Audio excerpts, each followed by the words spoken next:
Jadi saya setiap hari itu mencoba menjaga kesehatan dengan minum vitamin. Vitamin saya minum cukup banyak ya, bisa sampai 7-8 jenis. Vitamin C, D, zinc, multi, CDR ya, lalu minyak ikan, madu dan lain-lain. Dan itu membuat saya percaya diri kalau saya cukup kuat gitu ya. Satu. Kedua, saya jemur. Setiap hari saya jemur. Setiap hari saya begitu bangun pagi, saya jemur. Ya, walaupun mungkin kadang-kadang katanya kalau jemur harus di atas jam 10 ya. Tapi ya karena saya harus berangkat pagi ya saya sebelum jam 8 saya jemur. Nanti kalau sampai kantor saya suka kadang-kadang keluar dulu jemur 5-10 menit untuk memastikan asupan vitamin D lancar. Ketiga, olahraga. Tapi olahraga memang saya mencoba lebih sering karena selama ini belum terlalu sering ya karena mungkin terbatasnya waktu. Ya, kadang-kadang di rumah jogging atau keliling komplek atau ya hal yang ringan seperti itu yang membuat saya cukup fit lah untuk beraktivitas. Kalau istirahat ya saya usahakan sih cukup ya. Ya mungkin nggak, kadang-kadang suka kurang, tapi kompensasinya mungkin itu saya makannya banyak aja. Saya percaya kalau saya makan banyak, imun jadi kuat gitu kan. Ya kan? Itu saya percaya itu, dan tentu yang paling penting ya kita berdoa, itu paling penting.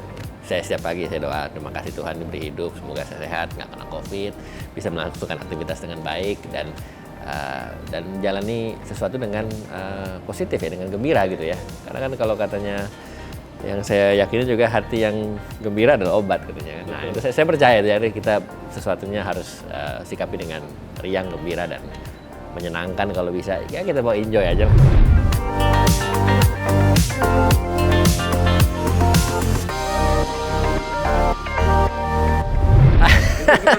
Sebetulnya saya udah naik berat badan lumayan loh. Saya sebelum pandemi itu, saya semenjak pandemi ini saya naik mungkin sekitar 7-8 kilo. 7 kilo karena makan terus. Saya tuh makan terus. Saya siang makan, saya malam makan, sore kadang-kadang saya juga makan ya. Karena saya nggak percaya diri kalau saya nggak makan banyak. Kalau selama pandemi saya takut kalau saya nggak makan terus saya sakit gitu kan.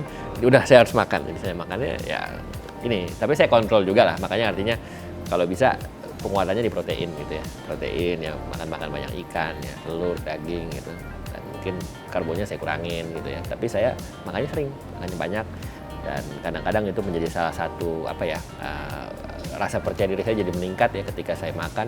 Tadi juga minum vitamin, olahraga, jemur, itu membuat saya cukup fit ya untuk melangsungkan aktivitas. Tapi sebenarnya berat badan saya udah naik nih, jadi saya mau coba turun dengan olahraga lebih sering.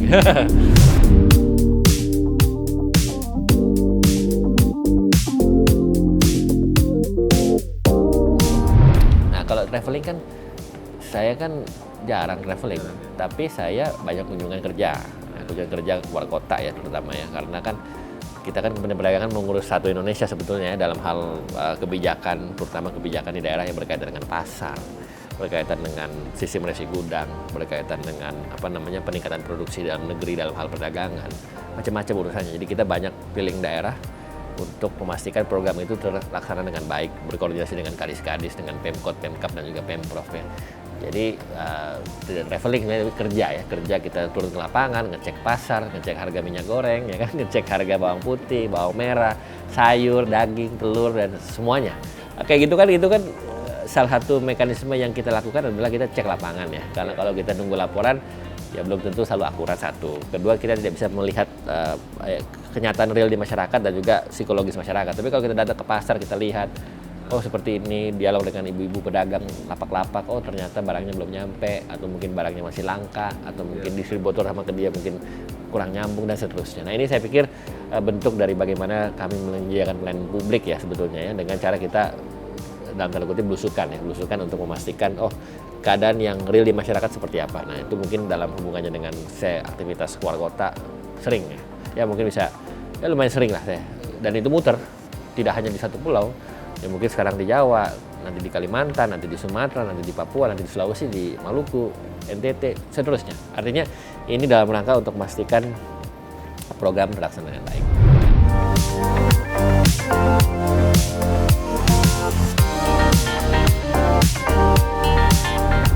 Jadi memang saya bersyukur ya mempunyai keluarga yang sangat mendukung, terutama istri saya ya, mendukung saya dalam setiap aktivitas saya. Anak saya kan masih kecil juga ya, jadi memang kadang-kadang banyak juga membutuhkan kehadiran secara langsung kan begitu. Nah, tetapi ya puji Tuhan ya, alhamdulillah ya mereka sangat memahami, mendukung dan bisa bisa mengerti lah aktivitas saya memang cukup padat gitu. Tapi usaha saya juga untuk bersama dengan keluarga saya lakukan dengan sungguh-sungguh ya. Saya mencoba kalau bisa 1 hari minimal dalam seminggu, hari Minggu misalnya, itu adalah family time, family day.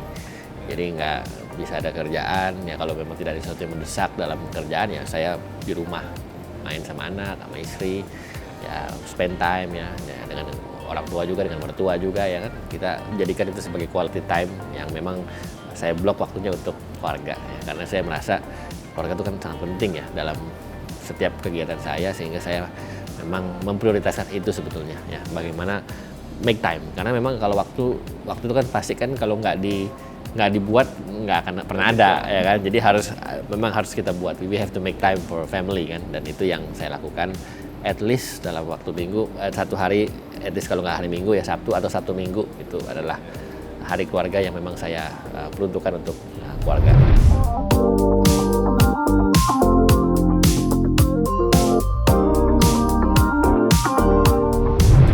Saya pikir gini ya, anak-anak muda zaman sekarang ini kan generasi yang sangat berbeda dengan generasi kita sebelumnya ya, termasuk mungkin juga saya ya. Saya mungkin tidak semudah mereka lagi ya, apalagi yang anak milenial, Gen Z dan seterusnya gitu ya.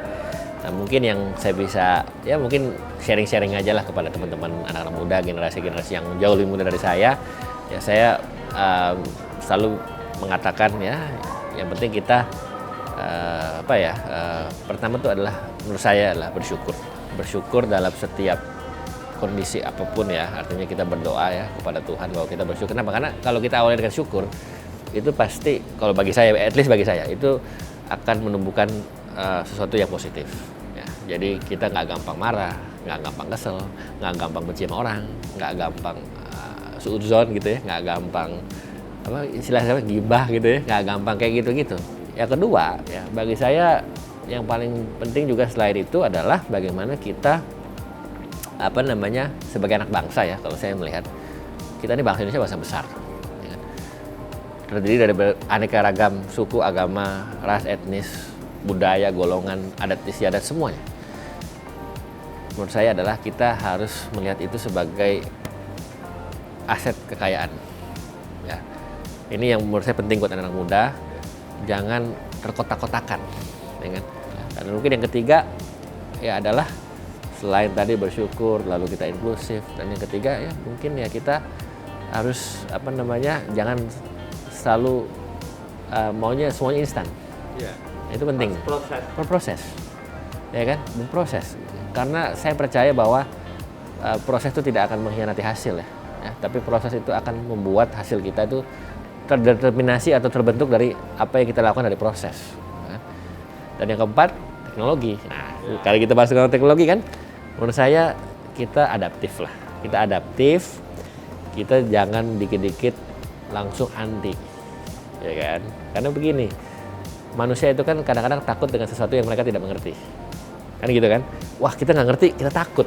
Kita alergi dengan sesuatu itu. Padahal kalau menurut saya, kita lihat dulu. Kita pelajari dulu. Memang tidak semua kemajuan teknologi itu menghasilkan semua yang sifatnya positif. Pasti ada lah, sisi negatifnya ada, pasti. Tapi ada baiknya kita melihat itu secara komprehensif, plus minusnya, pro consnya, sehingga kita bisa memutuskan untuk apa yang bisa kita lakukan dengan teknologi tersebut, dengan adaptasi tadi. Sekali lagi, kita harus adaptif, kita lihat segala sesuatunya lebih komprehensif, jangan dikit-dikit kita anti, jangan dikit-dikit kita menjauhi, kita pelajari dulu. Kita lihat sejauh apa itu bisa memberikan hal yang positif buat kita semua. Mungkin itu.